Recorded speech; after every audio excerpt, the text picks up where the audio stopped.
वासुदेवाय नमः। तृतीय स्कंद त्रयोदश अध्याय। धरणी थिला जले मग्न वराह रूपे भगवान तार उद्धार दैत्यवध त्रयोदश संवाद। श्रीशुकवाच एमंते मैत्रेय वचन शुणी विदुर तुषमन कृष्ण चरिते भाव भरी पुणी पुच्छई पाद धरी।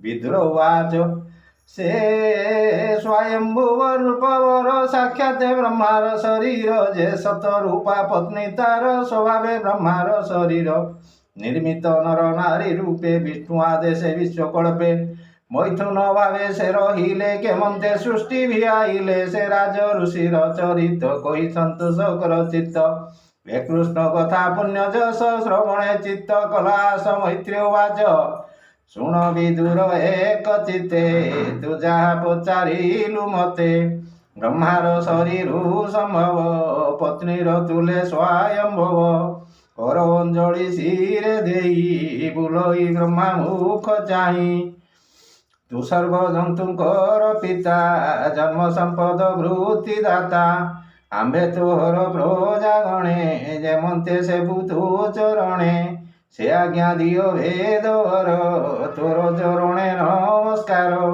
जे कर्म साधि अतिरेके सुजस इह पर लोके लभंती प्राणी आत्म सुखे से आज्ञा दियो तात मुखे हेमंते पुत्रर वचने ब्रह्मा कहिले तो समने।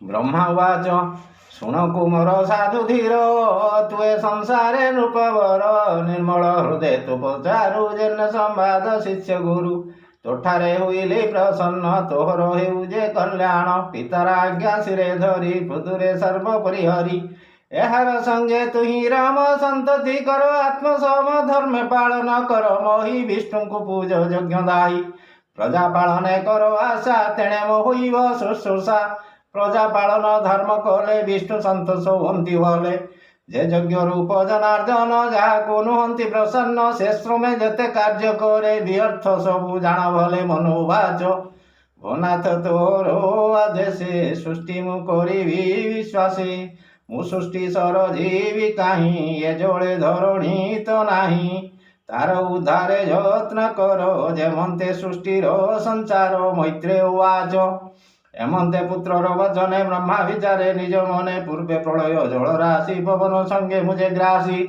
पृथ्वी निवेशिली जले प्रजा कल्पिली जुग बोले देव असुर पितृ नर पशु पतंग महाधर वृक्ष औषधि उच्च नीचे धरणी स्थापिली जे संचे एबे तो जोड़े नाही मोहि एमंत ब्रह्मा विचारई जोड़े न देखी सुंदरी विधाता मने ध्यान करी मोहि बुड़ीला मोहा जोड़े केमंते उद्धरी विबोड़े गार हृदयरु अवतरी मुहे संसारे अधिकारी से हरि जेबे दया करे धरणी आपणे उद्धरे नहिले मोर शक्य नाही हेमंते विष्णुपाद ध्यायी ब्रह्मा रहिले स्तंभीभूते शुण विदुर एक चित्ते तक्षणे प्रभु नर हरि बाल शुकर रूप धरी अंकुष्ट प्रणाम शरीरे जन्मिले ब्रह्मा नासाद्वारे पुणी क्षण के गज प्राय अद्भुते बड़े तारकाये मरीचि आदि मुनि जेते सनत कुमार सहिते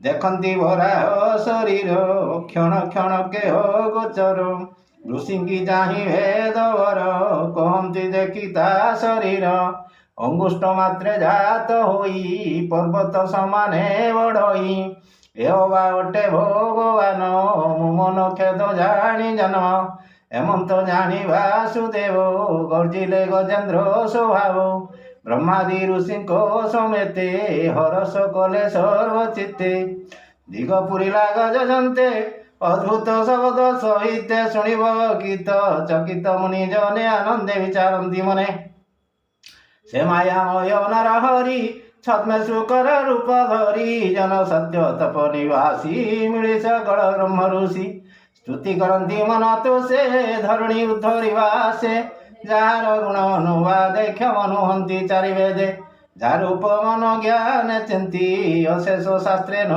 ଜାଣନ୍ତି। ମୁନିଙ୍କ ସ୍ତୁତି ବାକ୍ୟ ଶୁଣି ତକ୍ଷଣେ ପ୍ରଭୁ ଚକ୍ର ପାଣି। ଦେବଙ୍କ ହିତ ଅର୍ଥେ ହରି ପୁଣି ଶୁକର ନାଦ କରି। ଗଜେନ୍ଦ୍ର ଲୀଳା କରି ହେଳେ ବିଷ୍ଣୁ ପଶିଲେ ମୋହ ଜାଳେ। ଖୋର ଲାଙ୍ଗୁଡ଼ ମୁଖେ ତାଡ଼ି ଶବଦ ଶୁଭେ ଘଡ଼ ଘଡ଼ି। ଜଳ ପ୍ରବେଶ ପୂର୍ବେ ହରି ପୁଛ ତତ୍ତ୍ୱ କ୍ଷେପ ଊର୍ଦ୍ଧ୍ୱେ କରି। ଲମ୍ପରେ ଆକାଶେ ଉଠିଲେ କଠୋର ସତ୍ତା କମ୍ପାଇଲେ। ବରାହ ଦେହ ଜଳ କଣେ ଶୂନ୍ୟ ଚିନ୍ତିଲେ ଦେବ ଗଣେ। ଲାଙ୍ଗୁଡ଼ ବୃଷ୍ଟି ଜଳ ଲାଗି ଦିଗେ ହୋଇଲେ ସବୁ ଭାଗି। ସୁତୀକ୍ଷ୍ଣ ଖୋର କ୍ଷିପ୍ତ ଜଳେ ସମୁଦ୍ର ଉଛୁଳେ କଲ୍ଲୋଳେ।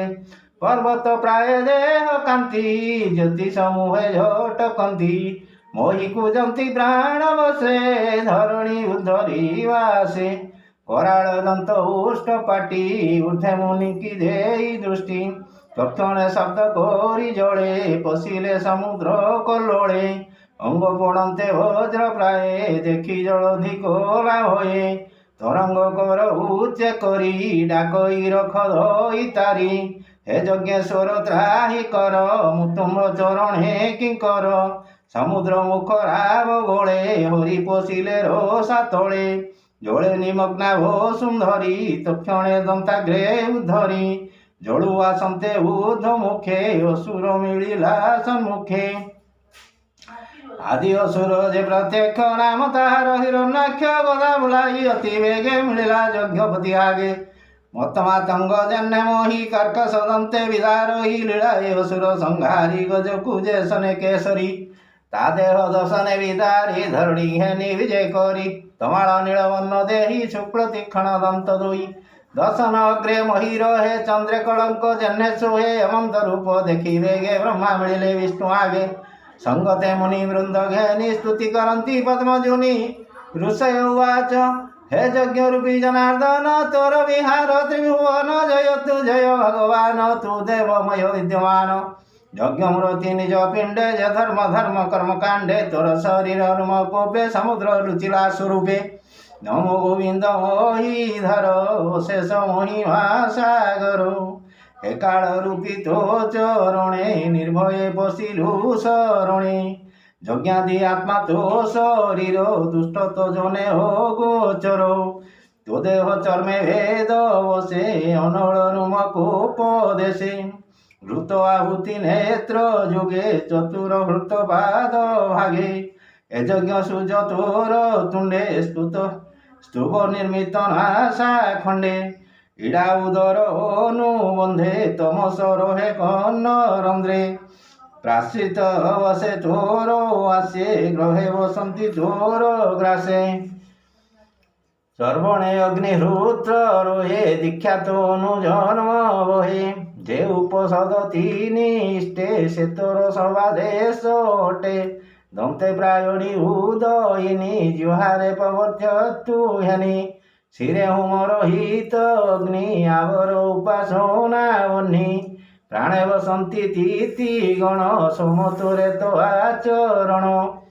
ସବନ ତୋହର ଅବସ୍ଥା ସପ୍ତ ଧାତୁ ଏ ତୋର ସଂସ୍ଥା। ତୋ ଦେହ ସନ୍ଧି ସର୍ବଶସ୍ତ୍ର ତୁ ସର୍ବଯଜ୍ଞ କର୍ତ୍ତୃ ମାତ୍ର। ମନ୍ତ୍ର ଦେବତା ରୂପ ତୁହି ତୁ ଦ୍ରବ୍ୟ କର୍ତ୍ତୃ କ୍ରିୟା ହୋଇ। ବୈରାଗ୍ୟ ଭକ୍ତି ଆତ୍ମଜଏ କରାଉ ଜ୍ଞାନର ଉଦୟେ। ତୁ ବିଦ୍ୟା ଗୁରୁ ଜ୍ଞାନ ଦାତା ସଜଳ ଜୀବ ପିତା ମାତା। ଅଖିଳ ମୂର୍ତ୍ତି ଭଗବାନ ତୋର ଚରଣେ ନମୋ ନମୋ। ତୋ ଦନ୍ତ ଅଗ୍ରେ ବସୁନ୍ଧରି ବିରାଜେ ନିଜ ରୂପ ଧରି।